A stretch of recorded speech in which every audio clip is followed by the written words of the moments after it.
মোটামুটি একটা ভেরিফিকেশনের কাজ করছি, যে কাজ আগামী কাল পর্যন্ত আমাদের চালাতে হবে। এর মধ্য দিয়ে ইতিমধ্যে যারা ভেরিফাইড হয়েছেন, সংখ্যাটা অনেক গত মাসের থেকেও অনেক বেশি,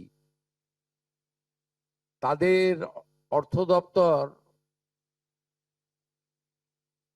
17 তারিখ থেকে এত বিরাট এলাকা, বিরাট টাকা, 2-3 দিন লাগবে অ্যাকাউন্টে ট্রান্সফার তারা করতে থাকবেন। এটা প্রতি মাসে হবে না, প্রতি মাসেই যারা ভেরিফাইড হলেন তারা মাসের দ্বিতীয় সপ্তাহে, আমি দেখছিলাম কিছুজন 1 তারিখ থেকেই বলতে শুরু করেছেন কখন ঢুকবে কখন ঢুকবে। মানে এরা মূলত আমাদের ভোট দেয়নি, আমাদের পরাজয় দেখতে চেয়েছিলেন, খুব কষ্ট হচ্ছে ওদের। কিন্তু আমরা সরকারি টাকা নয়ছয় করতে দেব না, আর যোগ্য প্রাপকদের চিহ্নিত করেই দেব, এবং আমরা এক্ষেত্রে কমিটেড। অর্থাৎ যে চুরি দুর্নীতি হয়েছে, যেমন বিগত দিনে আধার লিঙ্ক অ্যাকাউন্ট নম্বর দেওয়া হয়নি, সেলফ ডিক্লিয়ার অ্যাকাউন্ট নম্বরে দেওয়া হয়েছে, এর ফলে মহিলার টাকা পুরুষ পেয়েছে, অন্য লোক পেয়েছে, এখন গ্রেপ্তার হয়েছে বহু মানুষ। এই সব আছে, ডিটেলসে তো বলা যাবে না। আমরা মোটামুটি,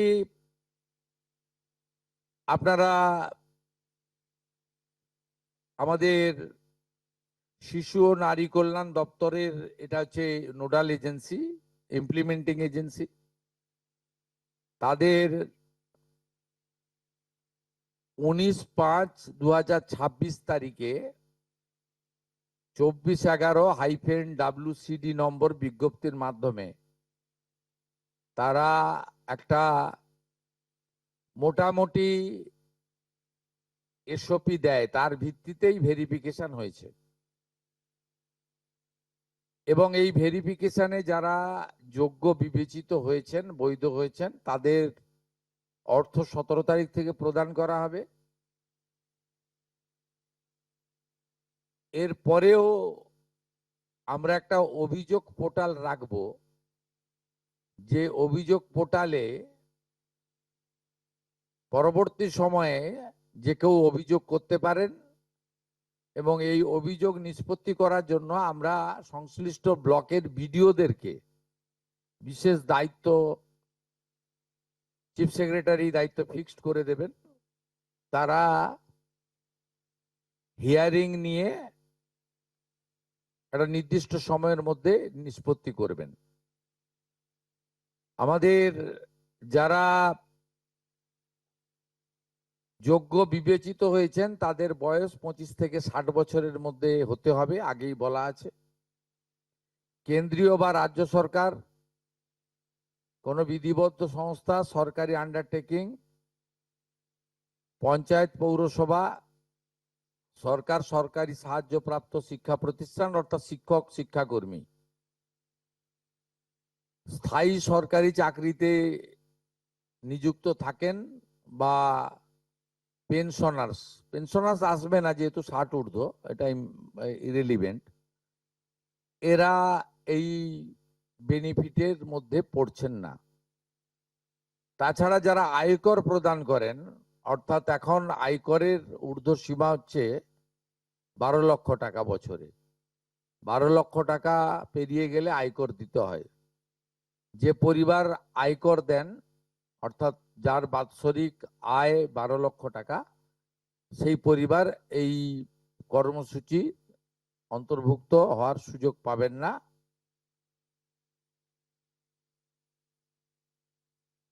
এবং যে মহিলা নিজে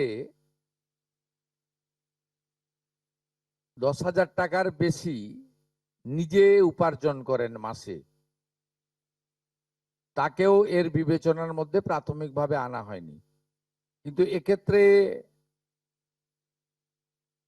যারা ক্যাজুয়াল, কন্ট্রাকচুয়াল, মানে বাড়ির পুরুষ মানুষরা, তাদের বাড়ির পরিবারের স্ত্রী বা অন্যরা বিবেচিত হবেন।